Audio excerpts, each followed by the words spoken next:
If you tried to buy a stick of RAM in the last few months, you probably felt something close to sticker shock. A 32 gigabyte kit of DDR5 memory that cost around $90 to $120 back in the middle of 2025 is now selling for $300, $400, sometimes north of $500 if you can even find it in stock. Some 64 gigabyte kits have crossed $900. On certain days, on certain marketplaces, specific DDR5 kits have been spotted breaching $4,000. This is not a normal price bump. This is what the tech press has started calling RAMageddon, and for once, the dramatic name is not an exaggeration. It is arguably an understatement. Every major device maker on Earth has been forced to react. Consoles have gone up in price. Laptops have gone up in price. Phones are being repriced. Apple raised prices across iPads, Macs, HomePods, Vision Pro, and Apple TV in the middle of 2026, and its stock dropped on the news. Microsoft raised Surface prices. Even the newly launched Steam machine landed at over $1,000, a number nobody would have guessed a couple of years ago for that category of device. Dell's own chief operating officer said publicly that the company had never seen costs rise this fast, ever, in his time there. And Morgan Stanley actually downgraded Dell's stock rating specifically because of how exposed the company is to memory prices spiraling out of control. So what actually broke the RAM market? It is tempting to blame this on the usual suspects: a pandemic-style supply chain snarl, a factory fire, a natural disaster, the kind of shock that hits the chip industry every few years and then fades.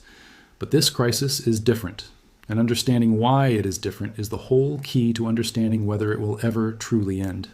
This time, the shortage was not an accident. It was a choice.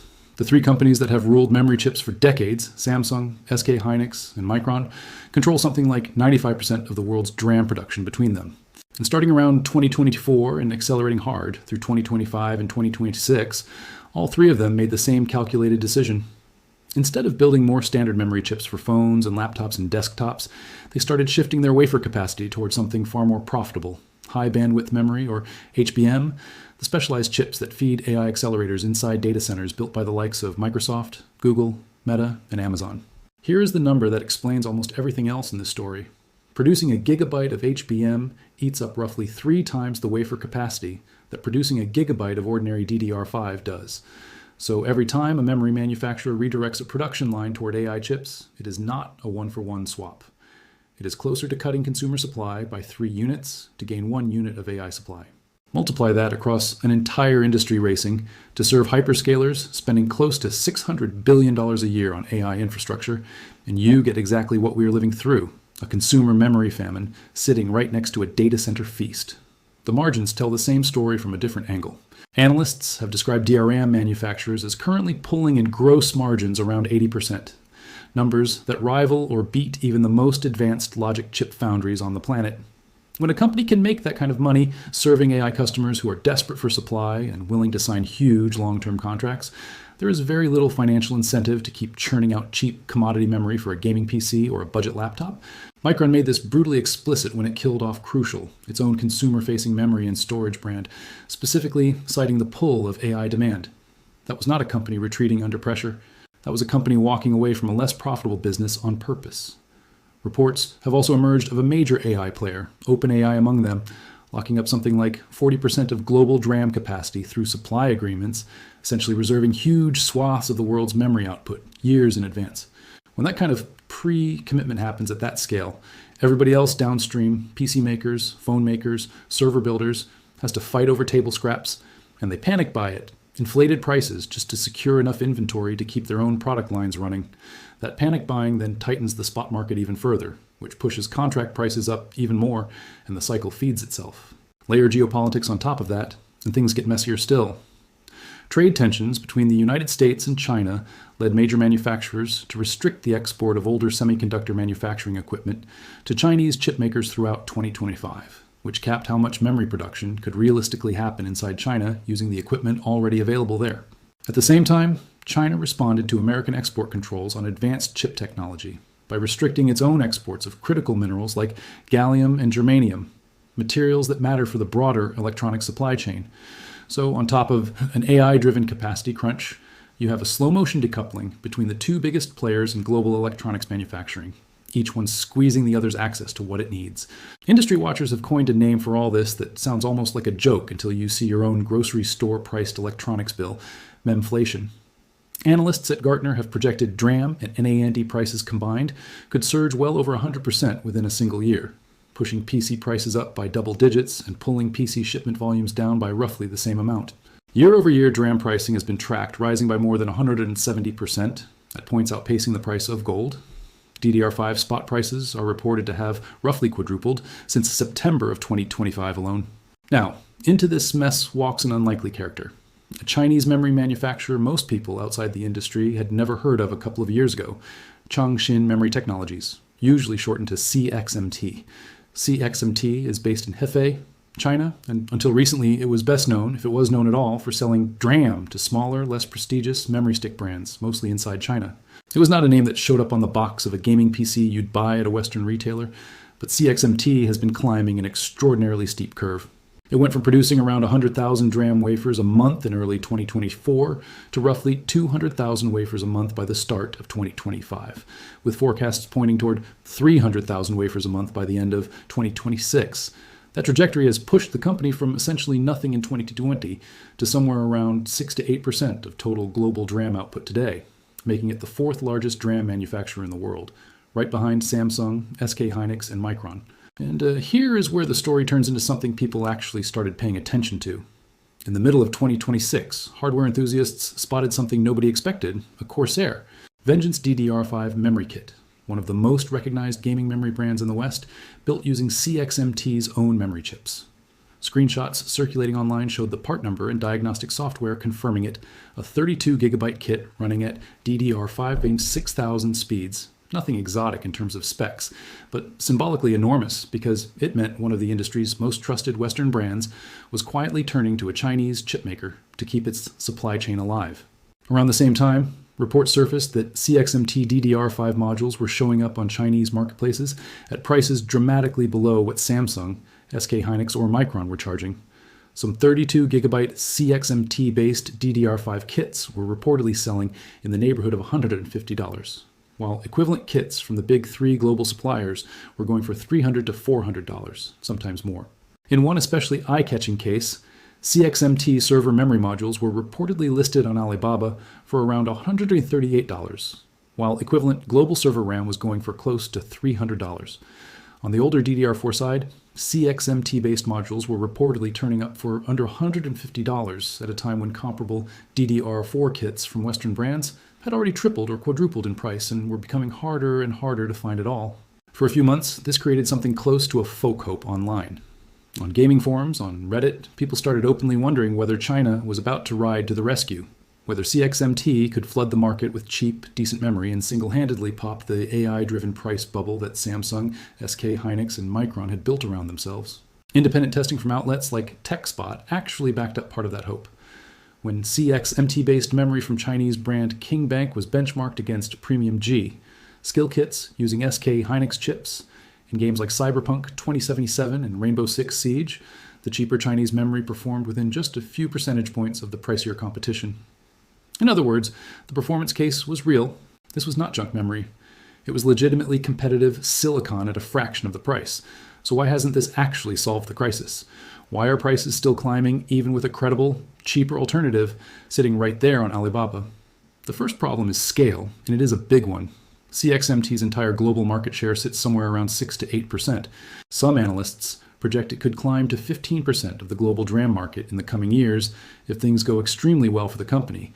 And even that would still leave the big three controlling the overwhelming majority of world supply. A company producing single-digit percentages of global memory simply cannot absorb the demand shock created by an AI industry that is reportedly locking up close to 40% of world DRAM capacity on its own. A handful of cheap modules can annoy Samsung and SK Hynix. It cannot replace them. The second problem is that CXMT is not actually immune to the same forces pulling everyone else toward AI.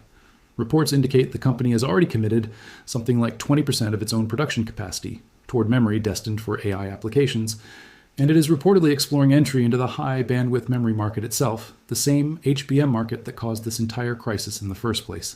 Industry analyst Jim Handy, who tracks memory economics closely, has pointed out that the major manufacturers are currently pulling something like 80% gross margins on DRAM right now. Even a company whose manufacturing costs were double CXMT's would still be raking in 60% margins at today's prices. That kind of math tends to pull every player in an industry toward the same lucrative behavior eventually, including the one everyone was hoping would resist it. And in fact, in just the weeks after CXMT's cheap memory first caught fire online, prices for CXMT-based kits already started climbing too, as demand for the cheaper option outpaced what the company could actually manufacture.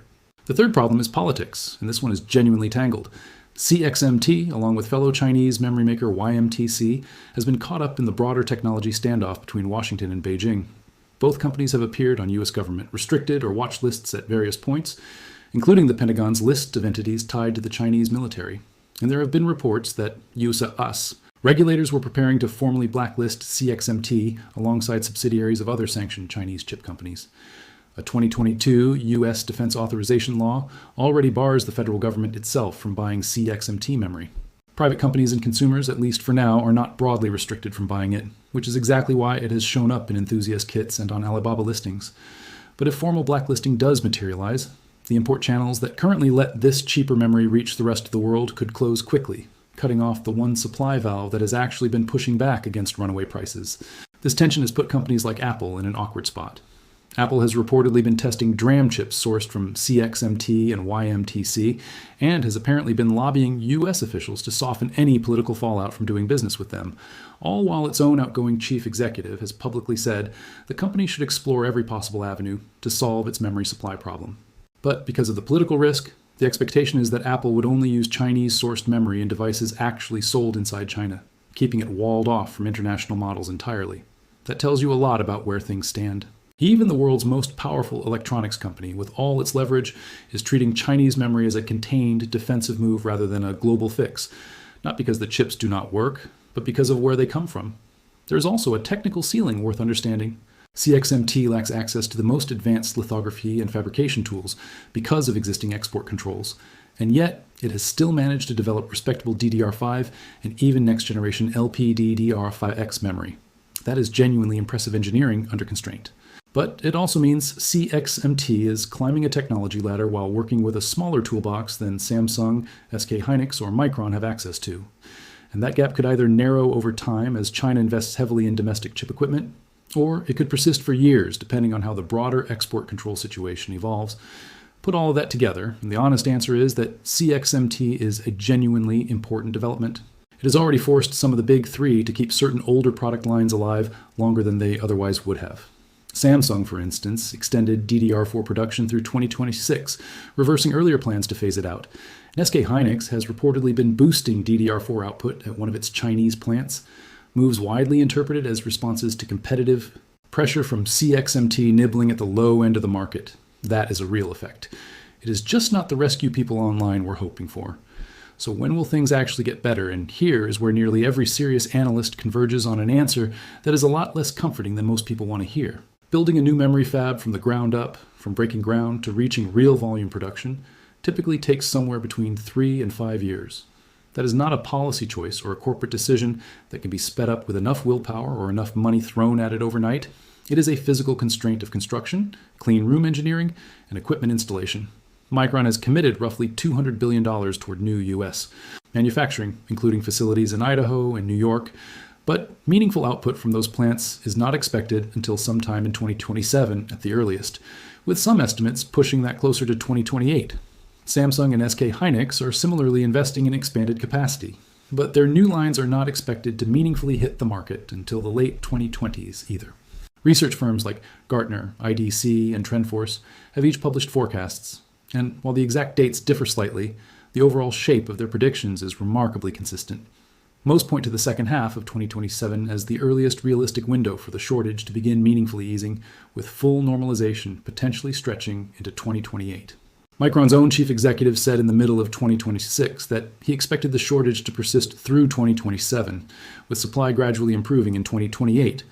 One security and intelligence research group put it even more starkly, suggesting elevated prices could persist through 2027 and 2028, with any real oversupply scenario, the kind that actually crashes prices, not arriving until 2028 or 2029, and only then if AI demand itself starts to cool off. But here's the detail that matters more than any specific date on a calendar. Even when relief eventually comes, analysts are increasingly clear that it will not mean a return to the prices we saw before all of this started. Normalization, In the language these forecasts actually use, means a return to predictable, historically typical price movement, not a return to the absolute dollar figures from 2024 or early 2025. Those $80 to $120 DDR5 kits that used to be considered a normal price for a normal gaming PC build may simply be gone for good, not because the technology got more expensive to make, but because the entire global memory industry has structurally reorganized itself around AI as the primary customer, with everybody else treated as secondary. Think about what that actually means. Previous memory price cycles, going back decades, were driven by ordinary consumer electronics demand rising and falling. Phone sales slowed down, prices dropped.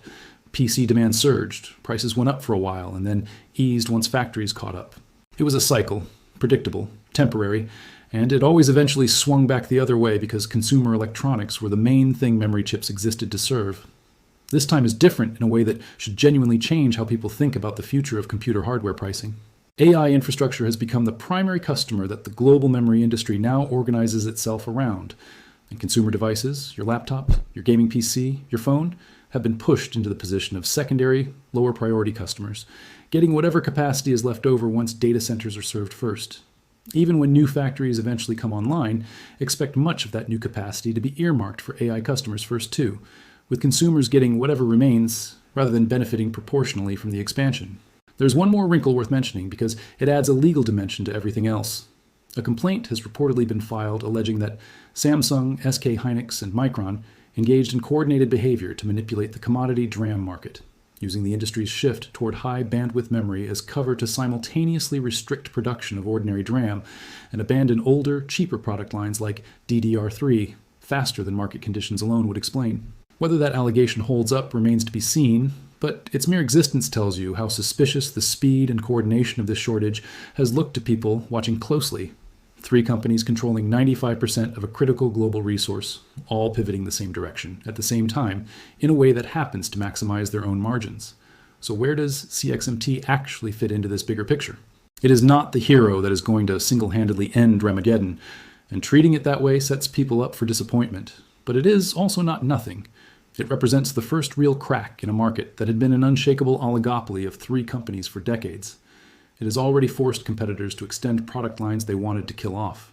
It has proven, through independent benchmarking, that credible gaming-capable memory can be made outside the traditional big 3, at a meaningfully lower price point. And if the geopolitical situation shifts, if export restrictions ease rather than tighten, if CXMT successfully scales toward that 15% market share some analysts project, it could genuinely become a permanent 4th pillar in the global memory industry, a company that keeps some downward pressure on prices simply by existing as a credible alternative, the way budget competitors have kept pricing honest in plenty of other industries. What it almost certainly will not do is bring back the RAM prices of 2024. That era appears to be over, and the more you understand why, the AI industry's structural long-term reorganization of the world's chip-making capacity, the more that conclusion feels less like pessimism and more like simple recognition of how the ground has permanently shifted underneath the entire electronics industry. The realistic outlook, based on essentially everything the major research firms are converging on, is a slow grind towards something resembling stability sometime around late 2027 into 2028. Not a snapback to the past, but a new and higher plateau that the market eventually gets comfortable calling normal. For anyone shopping for a new PC or trying to decide whether to upgrade memory right now, that is the piece of information that actually matters most. This is not a temporary spike you can simply wait out for a few months before prices fall back to where they used to be.